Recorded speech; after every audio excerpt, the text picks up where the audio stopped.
Hello दोस्तों, welcome to PW only IAS. Date है आज की 29 मई 2023 एंड आप सभी का स्वागत है आज के प्रीलिम बूस्टर न्यूज़ डिस्कशन के अंदर। देखिए, डिस्कशन स्टार्ट करें उससे पहले छोटी सी बात आप सभी के साथ।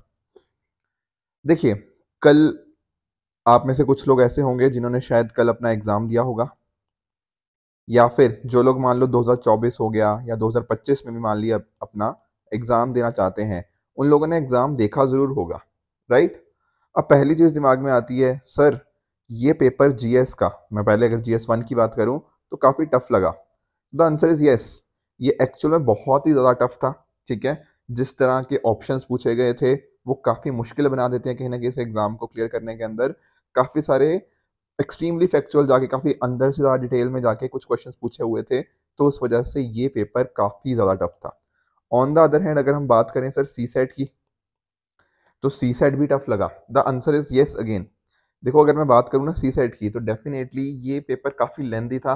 जैसे फॉर एग्जांपल कुछ ऐसे टॉपिक्स के क्वेश्चन थे जो जनरली नहीं पूछे जाते, जैसे परमुटेशन एंड कॉम्बिनेशन से बहुत ज़्यादा क्वेश्चंस थे। तो डेफिनेटली ये पेपर भी थोड़ा लेंदी था एंड इस वजह से काफ़ी स्टूडेंट्स को दिक्कत आई, चाहे आप पेपर 1 की बात कर लीजिए या पेपर 2 की बात कर लीजिए, उसको अटेम्प्ट करने के रिगार्डिंग।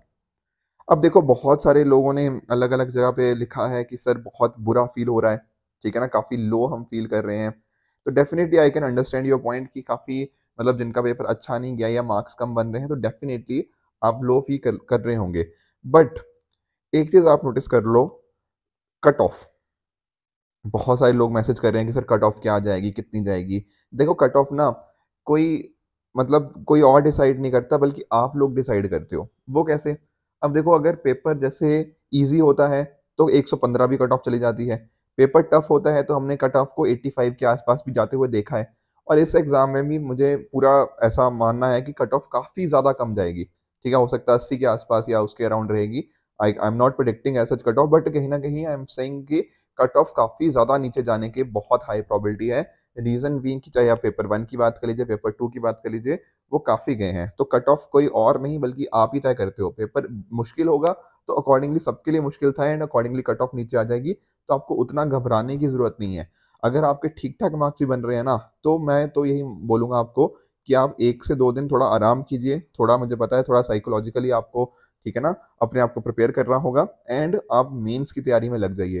क्योंकि अगर मान लो ऐसा किया कि अगले 20 दिन आपने इसी डाउट में रहे कि यार पता नहीं होगा, नहीं होगा, सीसेट में इतने बन रहे हैं, पता नहीं कैसे होगा, तो होता क्या है ना कि अक्सर जो यूपीएससी की बात कर लो और जो कोचिंग इंस्टीट्यूट, किसी भी एक्सवाईज़ेड कोचिंग इंस्टीट्यूट की बात कर रहा हूँ, हर किसी के साथ में थोड़ा वेरिएशन रहता ही है। यूपीएससी के आंसर की थोड़ी अलग रहती है और जनरली जो कोचिंग इंस्टीट्यूट्स होते हैं उनमें 2, 3, 4, 5 ऐसे क्वेश्चन ऊपर-नीचे थोड़ा बहुत हो सकते हैं।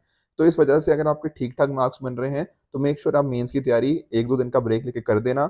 ऐसा मत करना कि 20 दिन इसी में गुज़ार दिए और फिर 20 दिन बाद मान लो आपका क्लियर हो गया प्रीलिम्स, तब थोड़ा टाइम कम होगा हमें मेंस की तैयारी के लिए। तो 1-2 दिन का ब्रेक लो एंड कहीं न कहीं लग जाओ मेंस की तैयारी के अंदर।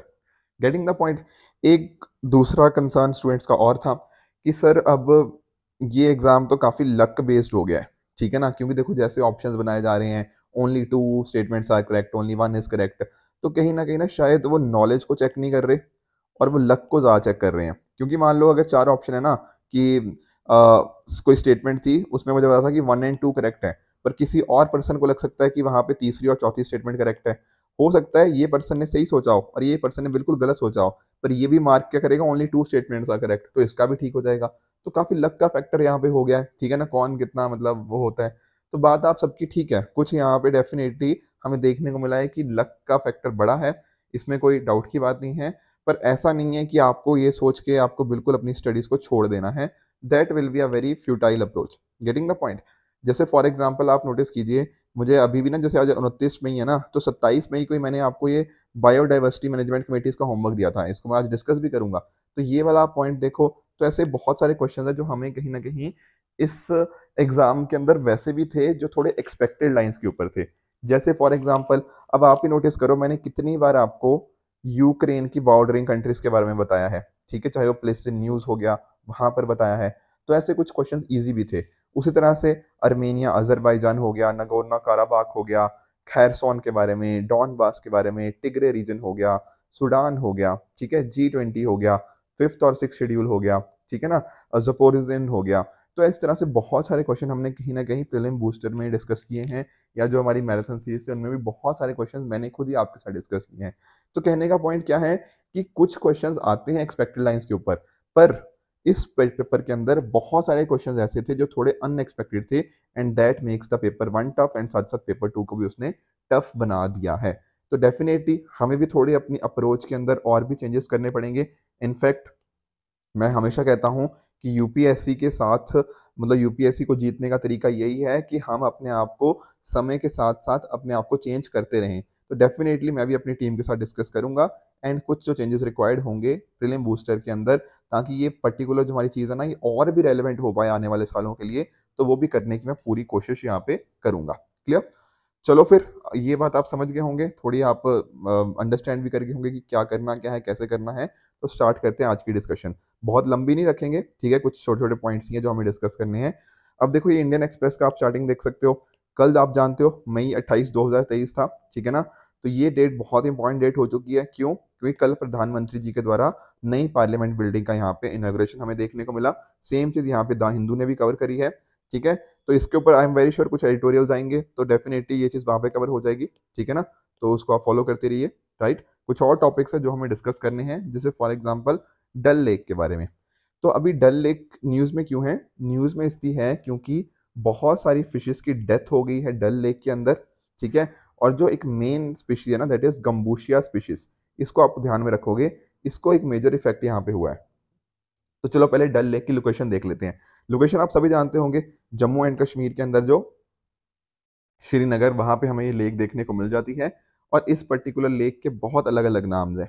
श्रीनगर का ज्वेल, ठीक है ना, lake of flowers, jewel in the crown of Kashmir, ठीक है ना, उनके ताज में ज्वेल की तरह काम करता है। तो इसी को, मतलब डल लेक को, ये अलग अलग नामों से जाना जाता है।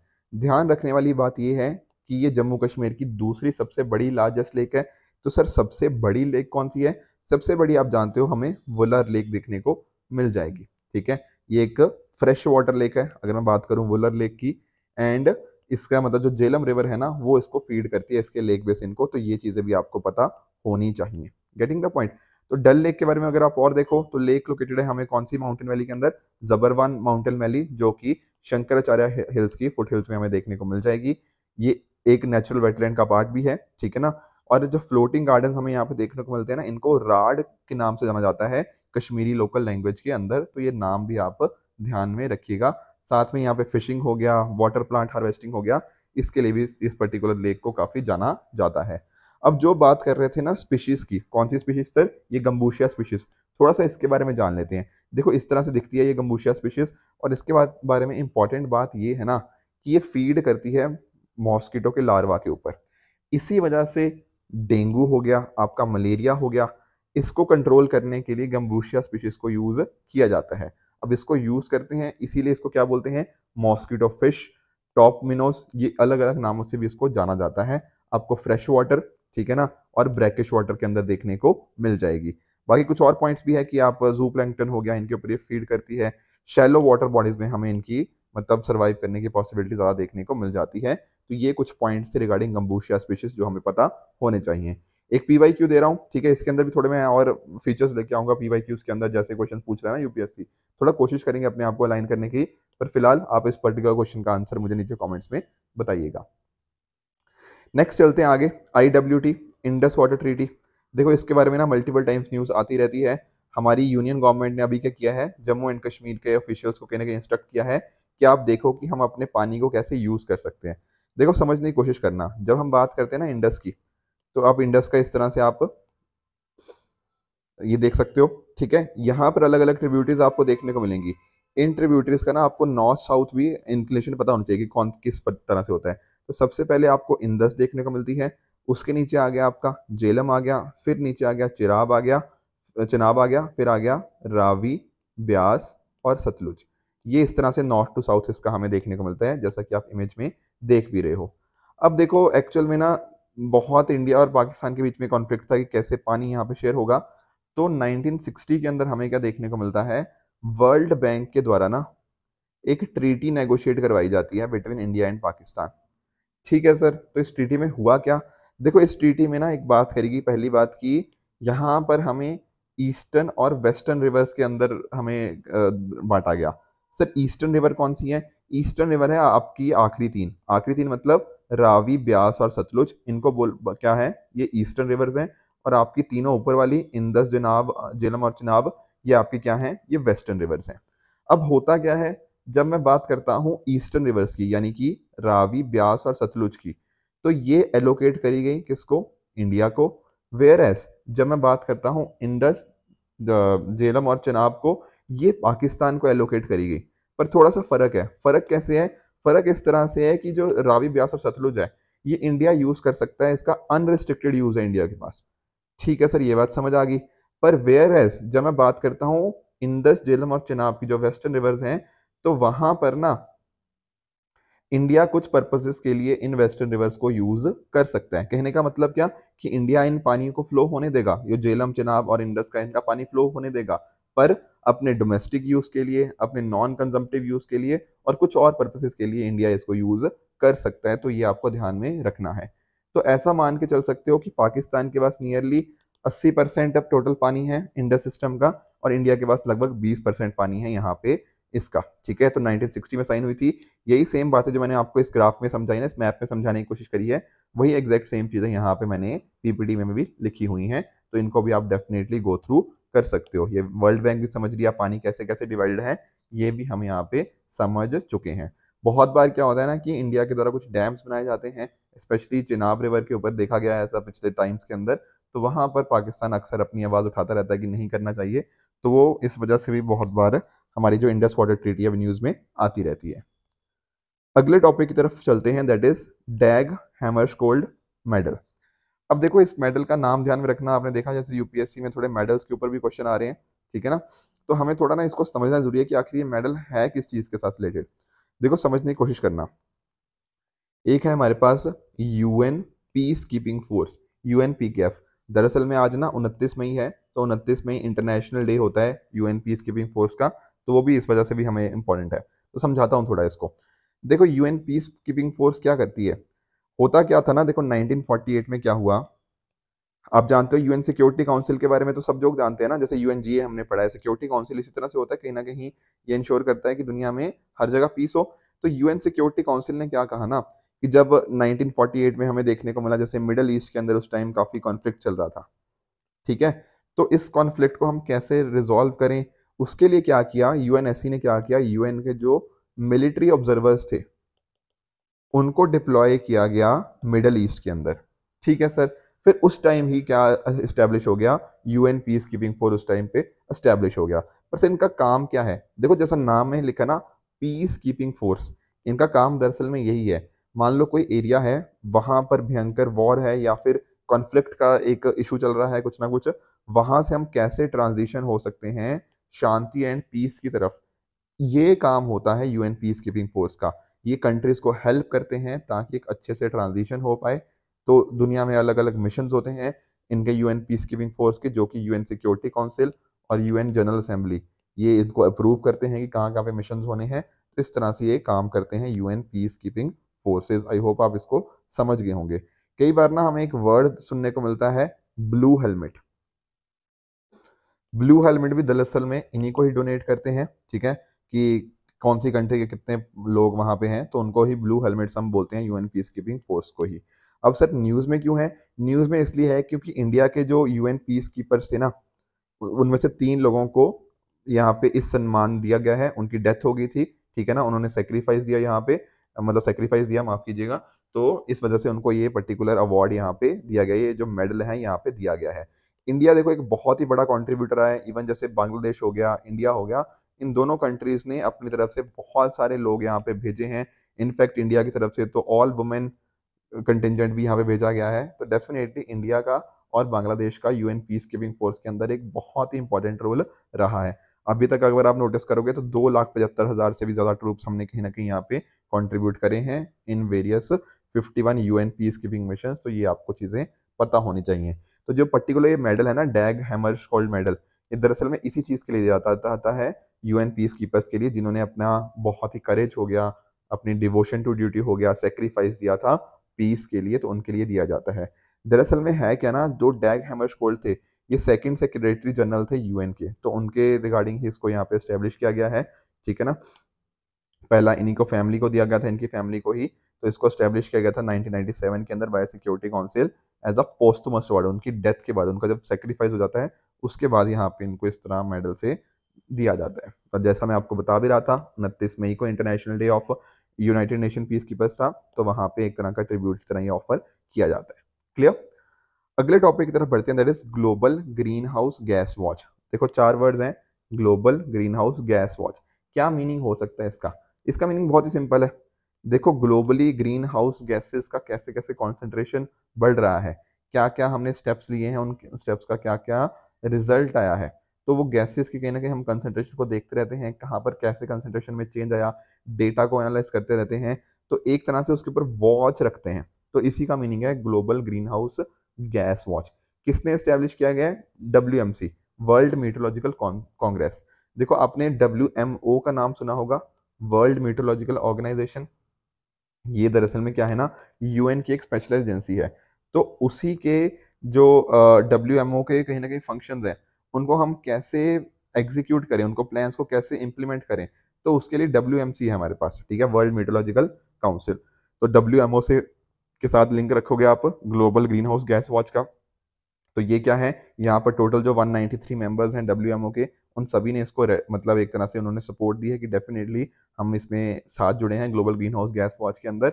यहाँ क्या हो रहा है ना, एक मॉनिटर किया जा रहा है कि ग्रीन हाउस गैसेस कैसे कैसे बढ़ रही हैं, कैसे हमें स्टेप्स लेने चाहिए ताकि हमारा जो प्लेनेट है वो और वार्म ना हो। इसके रिगार्डिंग यहाँ पे काम देखने को मिल जाता है। आपकी चाहे कार्बन डाइऑक्साइड हो गया, मीथेन हो गया, नाइट्रस ऑक्साइड हो गया, इनकी कंसेंट्रेशन को यहाँ पे देखा जाता है, ठीक है ना। इनकी प्रोफाइलिंग करी जाती है, कौन से एरियाज पे ज़्यादा है, मीटोलॉजिकल हो गया, ओशनिक हो गया, टेरिटोरियल, इनके वेरिएबल्स के हिसाब से इनको पूरा यहाँ पे अकॉर्डिंगली मैनेज किया जाता है, ठीक है ना।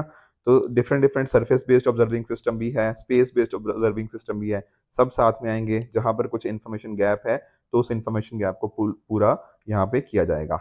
ग्रीन हाउस गैस के प्रायर एस्टिमेट्स किए जाएंगे, ठीक है ना, कि क्या क्या मॉडल्स लिए। तो ये डेफिनेटली डेटा सिमुलेशन सिस्टम्स हो गया। तो कहने का पॉइंट वही है कि डेटा को थोड़ा हम अच्छे से एनालाइज करना चाहते हैं, कंसंट्रेशन को प्रॉपर्ली चेक करना चाहते हैं under the global greenhouse gas watch by WMO, ठीक है।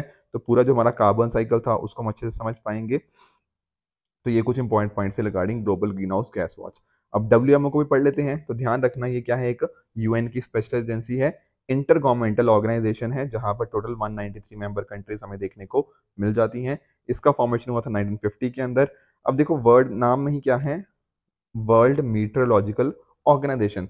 तो कहीं ना कहीं इसका जो पूरा काम है ना, वो आपका पूरा क्लाइमेट के रिगार्डिंग हो गया, वेदर के रिगार्डिंग हो गया, कि कैसे क्या क्या चेंजेस आ रहे हैं। आपका जो भी क्लाइमेट चेंज के ऊपर कई बार रिस्क के द्वारा भी मतलब रिसर्च वगैरह अलग अलग करी जाती है, कंट्रीज के बीच में कैसे कोऑर्डिनेशन लेकर आ पाए इन पर्टिकुलर मुद्दों के ऊपर। जैसे फॉर एग्जांपल कुछ वाटर रिसोर्सेज का डिस्ट्रीब्यूशन कैसे करना चाहिए, ये सारे अलग अलग काम यहाँ देखने को मिल जाते हैं। तो जो WMO के मेंबर्स होते हैं वो 4 साल में एक बार मिलते हैं। यहाँ आपको इनका प्रेसिडेंट और 3 वाइस प्रेसिडेंट यहाँ पे देखने को मिल जाएंगे। हेड क्वार्टर है इसके जनेवा के अंदर, जिसको हेड कौन करता है, सेक्रेटरी जनरल करते हैं। और जैसा मैं आपको बता रहा था WMC के बारे में, वर्ल्ड मीटरोलॉजिकल कांग्रेस, वो इनकी सुप्रीम गवर्निंग बॉडी है। तो इसकी एग्जीक्यूटिव काउंसिल अलग अलग डिसीजंस को इंप्लीमेंट करती है। तो जो WMO डे है वो सेलिब्रेट किया जाता है कब, 23 मार्च को। तो ये कुछ इंपॉर्टेंट पॉइंट्स थे with regards to global greenhouse gas watch, तो हमें पता होने चाहिए थे। अब इन्हीं के बेसिस के ऊपर मैं आपको टोटल 4 क्वेश्चन दे रहा हूँ। मुझे आप नीचे कमेंट्स में बताइएगा इनका क्या आपके हिसाब से सही आंसर होना चाहिए। 27 मई को जो मैंने आपको आंसर्स दिए, क्वेश्चन पूछे थे, उनका क्विकली मैं आपको एक बार आंसर बता देता हूँ। पहला था एम्बरग्रीस, क्या एक वैक्सी सब्सटेंस है जो प्रोड्यूस होता है स्पर्म वेल्स के डाइजेस्टिव ट्रैक्ट्स के अंदर? ये बात बिल्कुल करेक्ट है, हमने उस दिन भी इसको पूरा अच्छे से समझने की कोशिश करी थी। IRDA क्या एक 3 मेंबर स्टैट्यूटरी बॉडी है appointed by government of India? देखो स्टैट्यूटरी बॉडी तो है, इसमें कोई दिक्कत वाली बात नहीं है, पर ये 10 मेंबर्ड है, तो यहाँ पर स्टेटमेंट 2 हो जाएगी हमारी फॉल्स। तीसरा एक्सोलॉट, इसकी अगर बात करें तो क्या ये सिर्फ और सिर्फ हमें वैली ऑफ मैक्सिको मतलब इनकी लेक्स के अंदर देखने को मिलती है? ये बात करेक्ट है, मैंने उस दिन भी आपको बताया था कि भले ही स्टेटमेंट में ओनली लिखा हुआ है पर ये स्टेटमेंट गलत बिल्कुल नहीं है, ठीक है। और चौथी statement ITF international transport forum, ये एक थिंक टैंक है of transport policy with in the OECD system, तो ये बात भी करेक्ट है। मैंने बताया था कि जो ITF है ना, वो OECD के साथ एडमिनिस्ट्रेटिवली इंटीग्रेटेड है, पर अपने आप में पॉलिटिकली क्या है, ऑटोनमस है। तो ये दोनों बातों आपको अच्छे से पता होनी चाहिए। आखिरी स्टेटमेंट बीएमसी के बारे में, बायोडाइवर्सिटी मैनेजमेंट कमेटी, तो यहाँ पर इसको क्या ईपीए के अंतर्गत बनाया गया था? नहीं, ये बनाया गया था किसके अंदर? बायोलॉजिकल डाइवर्सिटी एक्ट 2002 के अंदर। और क्यों बनाया गया था? ये इसीलिए बनाया गया था कहीं ना कहीं हम कंजर्वेशन कर पाएँ, सस्टेनेबल यूज़ कर पाएँ, बायोलॉजिकल डाइवर्सिटी का डॉक्यूमेंटेशन कर पाएँ, तो ये चीज़ें बातें थी। इनफैक्ट यही पर्टिकुलर ऐसा ही थोड़ा स्टेटमेंट है, सिमिलर स्टेटमेंट कल के जो प्रीलिम्स था उसके अंदर भी पूछा गया था। तो ये 5वां स्टेटमेंट आपका यहाँ पे फॉल्स हो जाएगा एक्ट की वजह से। क्लियर हुआ? तो ये थे आज के क्वेश्चंस जो हमें, ठीक है ना, इन पर्टिकुलर क्वेश्चंस का आंसर मुझे आप नीचे कमेंट्स में बताओगे, और जो यूपीएससी 2022 का क्वेश्चन था उसका भी मुझे आप नीचे आंसर बताओगे। अगर आपको इस लेक्चर की पीडीएफ चाहिए तो आप हमारे Telegram channel only ice nothing else पे जाके इस लेक्चर की पीडीएफ को एक्सेस कर सकते हो एंड अपनी प्रिपरेशन को और भी बेहतर बना सकते हो। ठीक है फ्रेंड्स, तो this it for this video, keep working hard, goodbye and good luck.